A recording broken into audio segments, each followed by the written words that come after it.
ci war a wax mais comme yaa ngi ci registre boobu gis nañ ko daanaka mu ngi ca titre ya mooy film documentaire bi nga xam ne nii jur na benn polémique muy ñenn ñi di jàpp ne y a une volonté de falsification de l'histoire ñeneen ñi jàpp ne ku gis benn acteur politique la bind ci moom wala def ci moom li nga xam ne ni moo di film documentaire et qu'il n'y a rien de mal loolee tamit bëgg naa ci nga daal di ci àddu ndax tey jur na coow.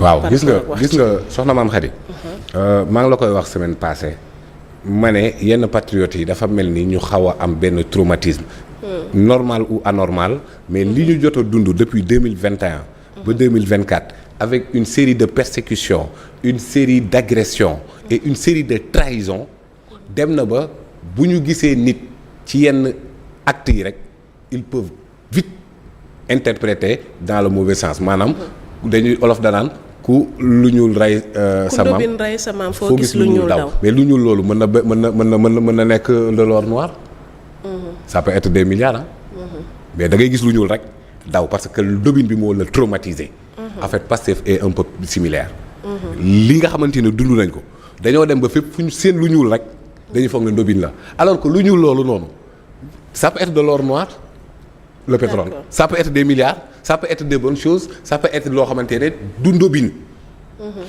parce que li tax ma wax loolu mooy en fait boo déggee yenn série de critiques yi nga xamante ne dem na ci film boobu noonu parfois da nga ciy gis mauvaise foi parfois da nga ciy gis inculte parfois da nga ciy gis ñàkk a xam parfois nga gis ñoo xamante ne dañoo traumatiser kon bokkul parce que li tax man gisuma ci lu extraordinaire mooy ne ki ko def muy Abdou Karim Ndoye ku ma xam la ku sénégalais yi xam mais xamee ko ci wetu Ousmane Sonko Karim je le connais un jeune très courtois discipliné doo ko dégg mu wax réalisateur la photographe la il est dans son métier mu choisir tant soit peu de faire un film documentaire sur le président Bassirou Diomaye Diakhar Faye am na ci droit wala amu ci droit ñëpp xam nañ ne lu normal la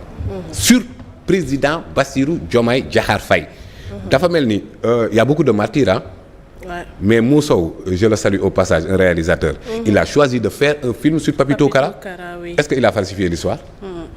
Dafa choisir Papito Kara moom lay def film documentaire ça ne veut pas dire que ni Cheikh Wade décédé wul ça ne veut pas dire que Idrissa Goudiaby du martyr Abdou Karim dafa choisir def un film documentaire sur le président Diomaye mais loolu pour man lan moo ci jar yuuxu yi ni ay falsifier histoire moom il n'a pas eu la prétention de faire un film documentaire sur l'étendue de la révolution bu boobaa Ousmane Sonko est l'acteur principal mais il a choisi Bassirou Diomaye Faye de la prison au palais. Ce n'est pas de la prison à la primature.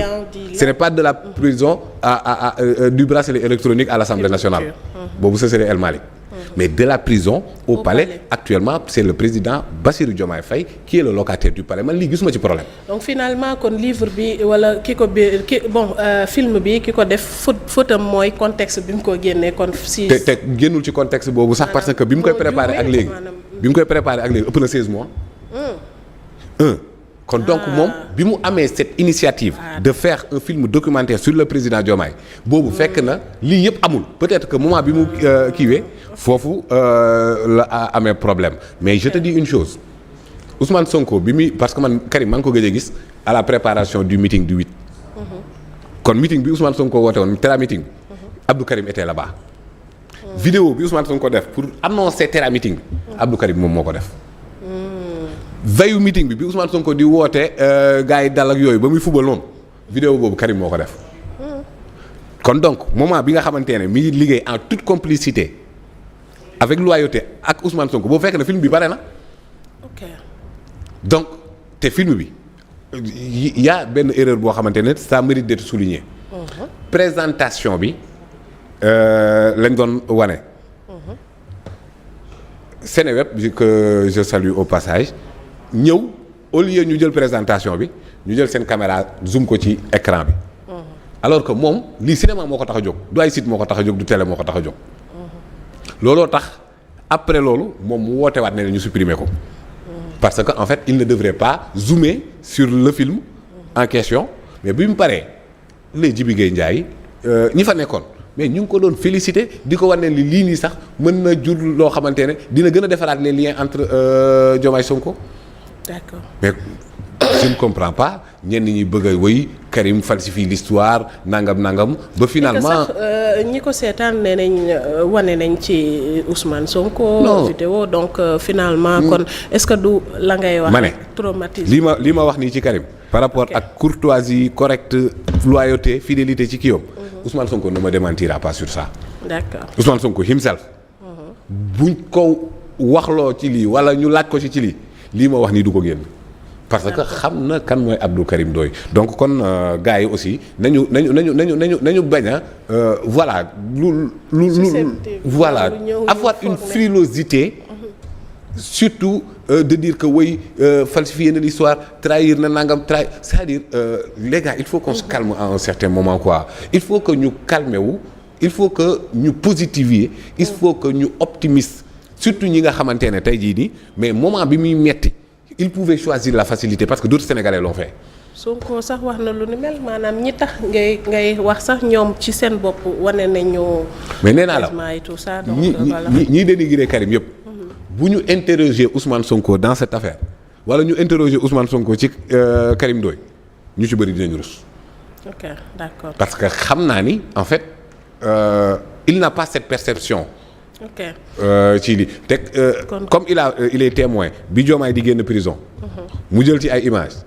ba bi muy dugg palais mais réflexe de réalisateur mais lii. bu ko defuloon film documentaire pour Diomaye sax. ok dinañ ko ci mere parce que en fait il est témoin suba mën na def benn film documentaire sur Fadilou Keita. Est-ce que ce serait falsifier l'histoire? Il peut dire demain du bracelet électronique à l'Assemblée nationale. Ce serait El Malick Ndiaye non? Oui. Est-ce que ce serait falsifier l'histoire? Non nañu am retenue quoi. nañu am retenue te am dal te bàyyi tamit lu ne ñoxor Ndiaye ñii di saaga fii ñii di xaste fii trahison genre mots yu nekk ñu koy kii leur ne c'est-à-dire nekkatuñ ci logique gu combat logique gu tabax réew mi la. parce que parfois pour man yenn gars yi dañoo xaw a namm opposition quoi namm combat damaa gëj am combat booy yooyu lay wax il faut aussi que ñuy bañ a décourager nit ñi ci yenn élan yi parce que parfois c'est décourageant aussi voilà. D'accord macha allah.